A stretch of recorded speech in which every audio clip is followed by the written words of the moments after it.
Welcome, everyone. Thank you for joining us for today's webinar, The Role of LIMS in Achieving ISO 17025, Compliance in Cannabis Testing Laboratories, presented by Arun Apte, CEO of CloudLIMS.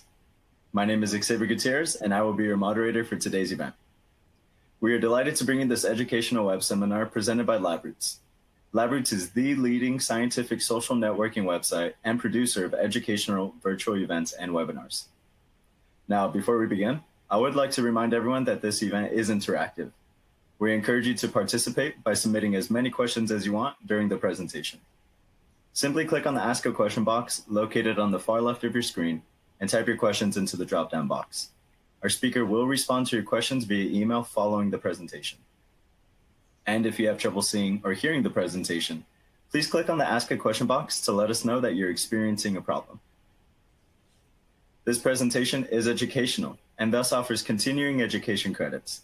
Please click on the Continuing Education Credits tab located in the top right corner of the presentation window and follow the process to obtain your credits. Now, without further ado, please join me in welcoming Arun Apte. I will now turn the presentation over to him. Thank you, Xavier, for the introduction. So today I'm going to be talking about the role of LIMS in achieving ISO 17025 compliance in cannabis testing labs. So first, why achieve ISO 17025? There are a number of reasons for achieving the accreditation. In many states, such as California, it's a legal requirement. But for other states, it is still desirable because it communicates to the growers, your potential customers, that you take quality seriously. Then we'll talk about the latest changes to ISO 17025. In 2017, a new edition of the standards came out, and so anyone who's becoming compliant today would be using the new standards. Then we'll talk about the two major areas of requirements, the management requirements and the technical requirements, and how a LIMS can help with each of these two major sets of requirements. And finally, there'll be an email Q&A. You can email in your questions and we'll respond. So why achieve ISO 17025? What do you gain from it? ISO 17025 is the internationally recognized standard. With this standard, you are communicating to all of your potential customers that you take quality seriously. It provides a framework for you to have continuous improvement and self-correction in all of your laboratory results.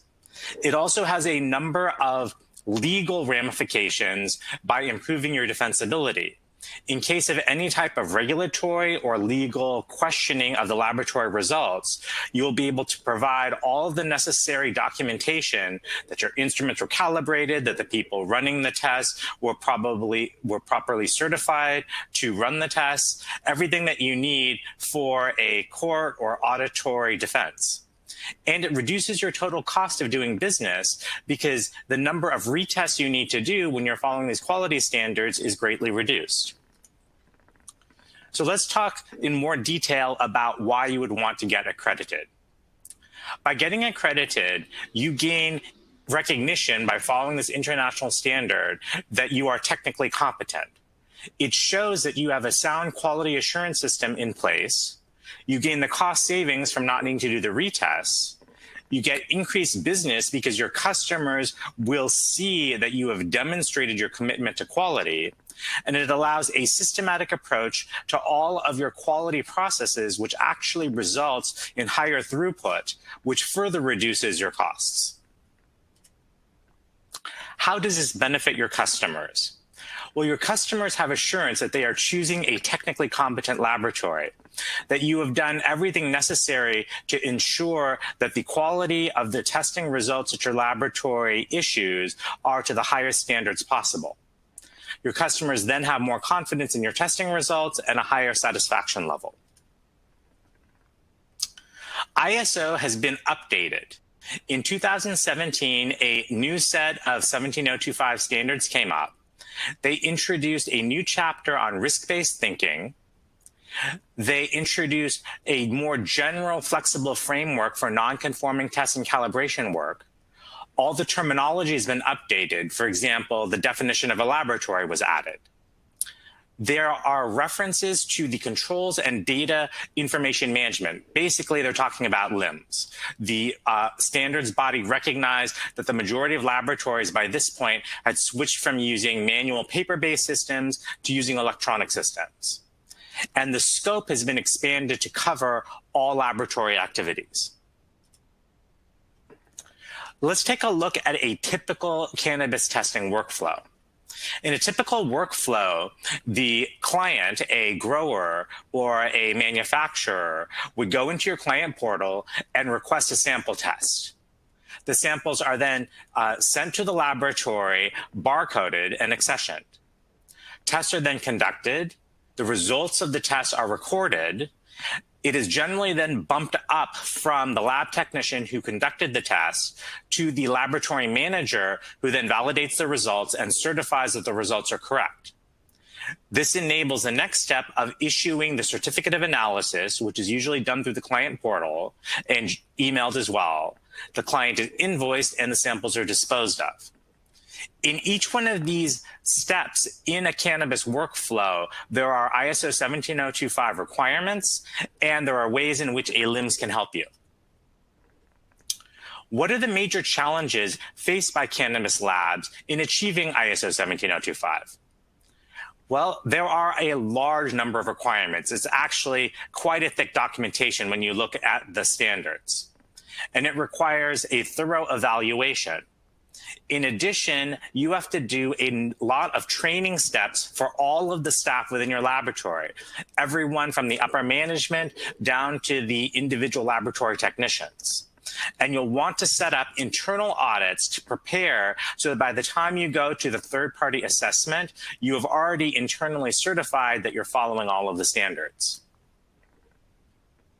So now we're going to go into the specific requirements. There are two sets of requirements in ISO 17025. There are the management requirements and the technical requirements. For the management requirements, there is the organizational structure, which is basically both your management hierarchy and which of the individual staff people are authorized to do what operations within the laboratory. Document control. This ensures that you always have your latest operating manuals, SOPs, all of your documents are both the latest version and they're tracked to the individual tests. Your review of request tenders and contracts. If a client puts in a request for a particular test, the first step is you need to certify that you have the capabilities of conducting that particular test. Maybe your technician, who is the only one who is certified for that test, is on vacation or sick. You would need to instruct the client that you are no longer able to do the test or that there'll be a delay because you need to wait for your technician to come back. Control of records. These test results are all confidential. So you need to ensure that only the correct people have access to the records and that eventually the records are disposed of. Purchasing service and supplies. The quality of the service and supplies that you purchase can directly affect the testing results. So if you have an SOP where you're performing a test and you switch a reagent from vendor A to vendor B, maybe vendor B has a cheaper supply. When you do that, you then need to recertify your tests and update your SOP that this is now an authorized vendor, and you have conducted a control experiment where you use a supply from the new vendor and have now authorized the use of this vendor as one of your standard suppliers. Internal audits. You need to periodically conduct internal audits to test all of the above. So basically, each one of your above procedures, you'll want to routinely do internal audits and then track all of those results. So now we'll go into detail for each one of these management requirements. The organizational structure. Each laboratory is required to have a well-defined organizational structure.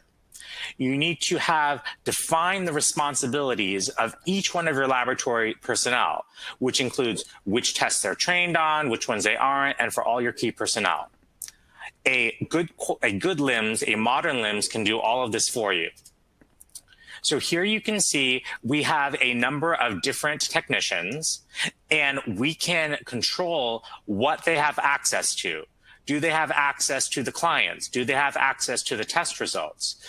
It also will enable you to set the permission levels for multiple testing facilities. So one of the trends going on right now in the cannabis industry is many of the cannabis testing corporates actually own multiple labs, one in each state or multiple in each state. So using a modern LIMS like this from a central location, you're actually able to set up the organizational structure across multiple lab locations. Document control. All of the documents used, including your SOPs, your manuals, your testing procedures, need to be created, approved, and issued. And anytime there's an update, they need to follow the same review process. So your LIMS should have a document module. Here you can see in this LIMS, there is a document module that shows the SOP, the forms, and the latest version. So by doing this, you ensure that you always have the latest version as the one being followed, and you can actually track the particular SOP that was used for a test all the way back. Review of requests, tenders, and contracts. As we discussed before, anytime a request comes in, the laboratory manager generally is the one that needs to certify that the lab currently has a capability of executing that particular test. If it's a new type of test that the laboratory hasn't done before, then the client needs to be informed that we are not yet certified and are not set up to this lab.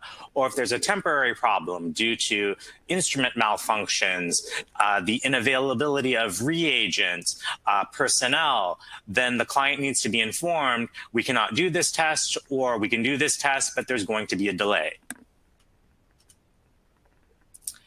A LIMS can handle all of this. So here you can see a client request that has come in. So the client has gone to the portal and made a request. The laboratory director is then able to review that request and send back to the client, yes, we can execute this. And if they want, they can even include a timeline. You'll be getting your results, right? Our average turnaround time at this particular point in time is 2 days. So in 2 days, you can expect to be able to log into the client portal and see your results. Control of records. Another important management requirement in the standards is the control of all records.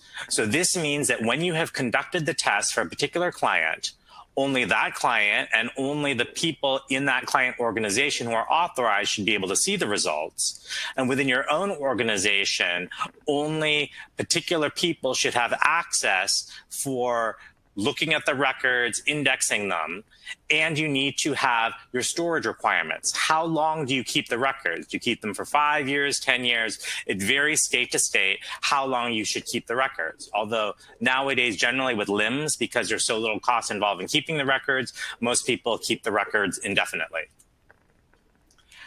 How can a LIMS help with this? Well, here you can see all of the test results that have been stored within the LIMS. Each one of them in the organizational level, you were able to set who has access to that particular test records. Here you also have the ability to go back and based on time, if you were to stop having a particular client, you could then remove the records based on a particular client or based on a timeline in order to keep your database from going oversized, as well as to prevent any other access to data that you no longer want to have be accessible. Purchasing service and supplies. All of these services and supplies within a laboratory can affect the test results. So as we discussed, if you have performed a particular test using a reagent from vendor A and you want to switch to vendor B, first you would want to conduct a control experiment using the reagents from vendor B and then set them up as an authorized vendor. A modern LIMS can track all of that. So here you can see we have the particular reagent.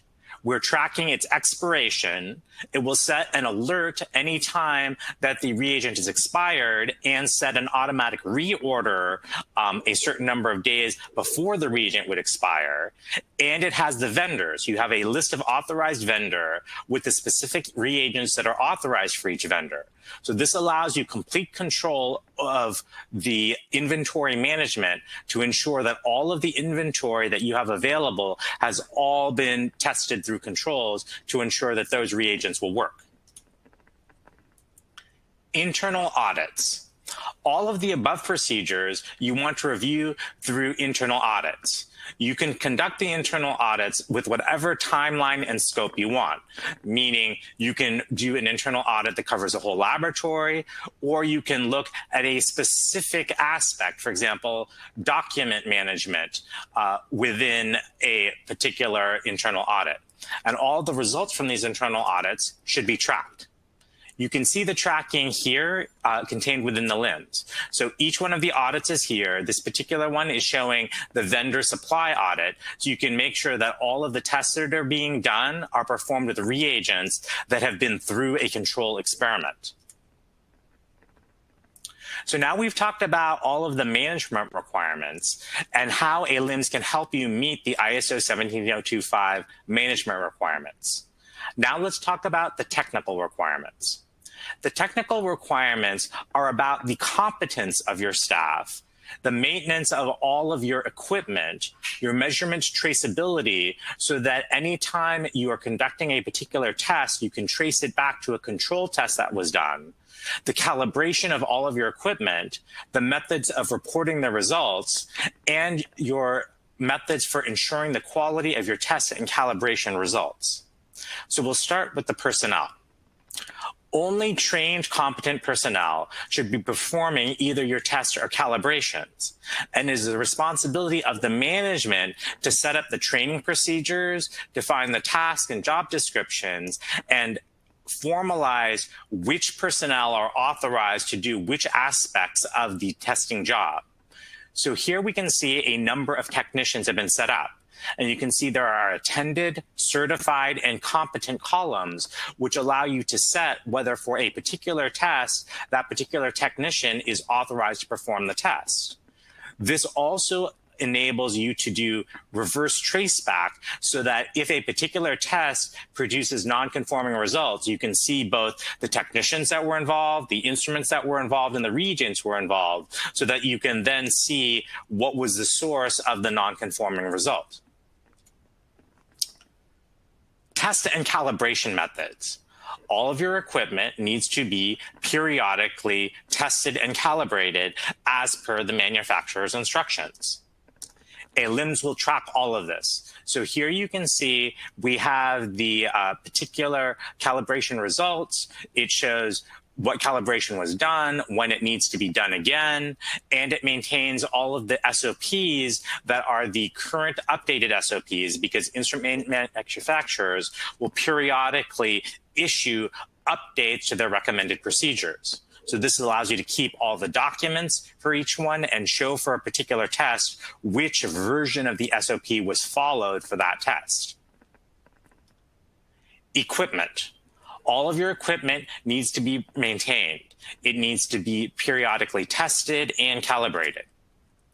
Here we have the dates of the last calibration. We have the schedule for the next calibration. The LIMS will automatically give you a reminder when the next calibration is due or the next maintenance is due. So all of your maintenance and calibration is done as per the manufacturer guidelines. Measurement traceability. Each one of your tests, which are the live test results that you're going to be giving to your clients, need to be able to be traced back to the last calibration and control study that was done to show that your results are accurate. This allows for comparability of the test and calibration results. Here you can see we can take any particular test and trace it back to the calibration that was done on the same instrument using the same SOP and the same reagents so that we know that we're getting accurate test results. This is also very useful in your defensibility. So if any testing result is questioned, you can show, but we did the same test using the same calibration on the same instrument with the same control, and based on the control, we are getting the correct results. The reporting of results. After you've executed and decided to release, generally by the laboratory manager, the results, you want to make it available to the client. So here we can see within the LIMS the test results in a format that would be viewed by the laboratory director, who would then view the laboratory results and decide to release them. When they're released to the client, it's usually done in the form of a certificate of analysis. So this certificate of analysis is in a format that's readable to the customer, the grower, or the edible manufacturer, and is also available within the client portal. The final technical requirement is ensuring the quality of the test and calibration results. You want to ensure the quality of the results on an ongoing basis by doing periodic control sample tests, or even better, by participating in a proficiency testing program such as the Emerald test. There, a third party will provide a number of laboratories unknown samples. Some may have been spiked with pesticides. Some will have different THC levels. So by participating in one of these programs, you're able to ensure your quality because you can show that the results are matching with the pre-known controls or the pre-known unknown samples from the proficiency testing program. All of these quality control samples can be shown within a modern LIMS. So here in our LIMS, CloudLIMS, you can see we have all of the control samples traced back, which is providing you with the measurement traceability. So what did we learn? We learned that you gain a number of benefits by achieving ISO 17025 compliance. It enhances your reputation, giving you a competitive advantage because you have demonstrated to all of your potential customers that you are committed to quality and produce defensible, reproducible results, that there is a commitment within your organization to follow operational efficiency and management practices. It reduces your operational costs by giving a system that allows you to have higher laboratory throughput. You can do more tests in a given period of time, as well as reducing the need to do any type of retesting because you will have fewer non-conforming results. And a LIMS can help you with each one of these steps by providing all of the modules that you need for both the management requirements and the technical requirements. So I hope this has been educational and helped your laboratory understand how a LIMS can help you achieve 17025 compliance. Thank you very much. Thank you, Arun, for that informative presentation. I would also like to thank LabRoots for making today's educational webcast possible. Before we go, I want to let everyone know that this webcast will be available for on-demand viewing through June of 2019. And as a final reminder, our speaker will follow up with any questions you've submitted via email. That's all for now. Thank you for joining us, and we hope to see you again soon. Goodbye.